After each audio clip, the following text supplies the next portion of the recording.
Are you considering becoming a homeowner? This video covers the essential information you need to know before taking the leap into home ownership.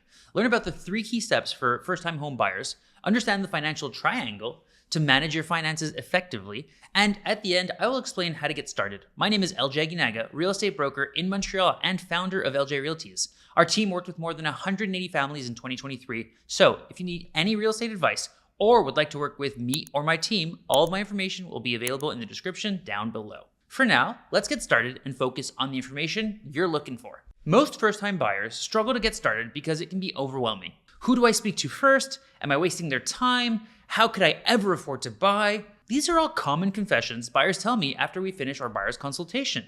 The most common feedback I receive is, I wish I sat down with you sooner to learn about the process. Luckily, now with YouTube, you can get a head start in answering these questions. Let's get started with the 3 most important things a first-time home buyer should do in Canada before entering the real estate market. First, determine how much you can afford to spend on a home.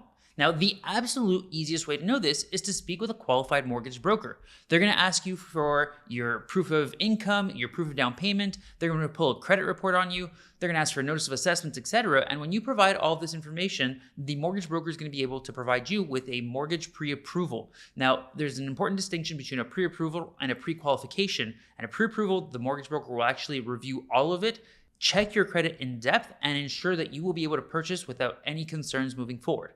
A pre-qual is more of a quick assessment of all this information, and it does not actually guarantee anything. So I highly recommend you get pre-approved with your local mortgage broker, and that way you'll be ready to start. It's the easiest way, to understand how much you can afford. And the reality is, more times than not, the bank's probably going to give you a loan that's larger than what you actually want to spend. So it'll be up to you to decide how much you feel comfortable spending every month, and that'll determine how much you can truly afford. Second, research which government programs and incentives are available for you as a first-time home buyer in Canada. If you want to dive deeper into this topic, watch my video about strategies for using RRSPs, TFSAs, and FHSAs to buy a house. On that video, you will find my triple account effect. Third, figure out how to ensure you're making a sound investment in your first home. Now, the easiest way to do that is to get a trusted real estate broker. It's our job to guide you through this process so you can concentrate on your future. Now, it's super important to work with, first of all, somebody who's knowledgeable, somebody who knows the area that you're looking for, and somebody with experience so that you make sure that you're stacking the deck in your favor when it comes time to purchase your property. I say this every single time. I've been doing this for 16 years now, and every single day, we see something new. Now, the fact that I've been doing this for 16 years means that I get surprised a lot less often, but without fail, at least once or twice a year, we're gonna encounter a new situation, and we're gonna have to learn how to handle that situation in order to protect you guys, our clients, the best way possible, and ensure that you have the absolute best outcome possible with our knowledge and experience being applied. Now that we know our budget, have a great real estate broker and mortgage broker, and have researched all the government programs, you should consider something called the financial triangle. A lot of people think mortgages is a complicated topic, which it can be, but honestly, it really comes down to 3 things. First, the down payment. Now, you can get your down payment from your savings, from your investments. It could be potentially a gift from a parent or from a family member. You could decide to partner up with somebody and they're going to be providing the down payment for the purchase you're going to be doing. There's plenty of creative ways to do so, and if you want more information on this, please feel free to drop me a line. I'd love to talk more about it with you. The second important part is your credit score. Okay, it is super important to understand how credit works. We're doing a completely different video all about credit and with a couple tips on how to improve your credit. Please stay tuned for that. Your credit score plays a big impact on how much you're going to be able to afford.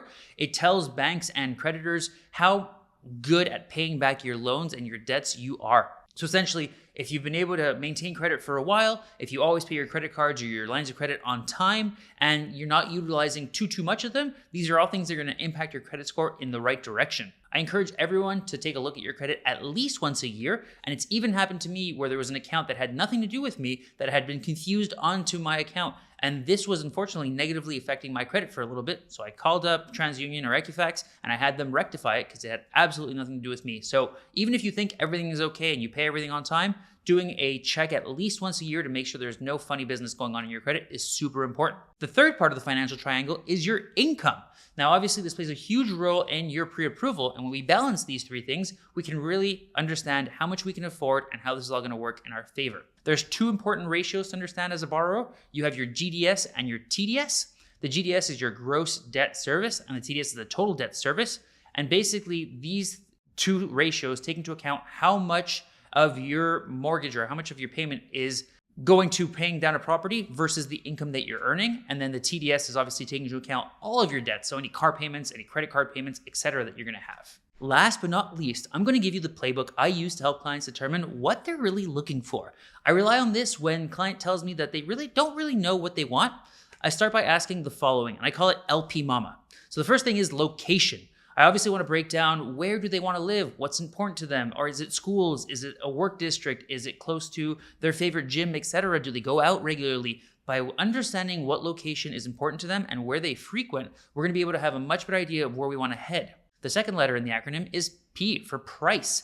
What is our budget? How much can we afford? What are we working with here? By understanding how much we feel comfortable spending versus how much we can actually afford, we're going to have a really good idea of what direction we should head, because different neighborhoods have different price points. Next, I dig deep to find their motivation. What is prompting this want to purchase or to sell? Is it they want to get closer to family? Is it they're taking on a new job opportunity? Is it their family is growing? Is it unfortunately separation? Whatever it might be, once I can understand that, I can really step in here to do my job and provide the most information possible. Next, we have agent.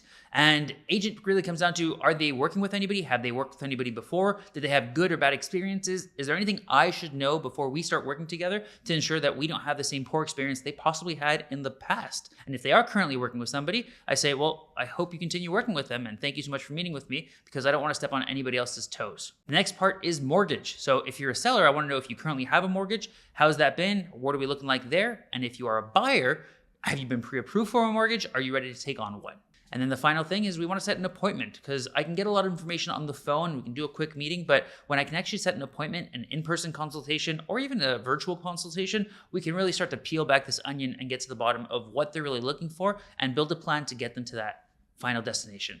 To recap, becoming a homeowner requires careful planning and research. From understanding the buying process to considering factors like location and budgeting, there's a lot to think about. By doing your homework and being prepared, you can avoid costly mistakes and ensure that you're making a smart investment. Thanks for watching. If you have any questions, I would love to hear about your experiences in the comments down below. Be sure to subscribe for more real estate tips and check out our other videos. I'm sure you will find more valuable information that will help you navigate your real estate transactions. Until next time.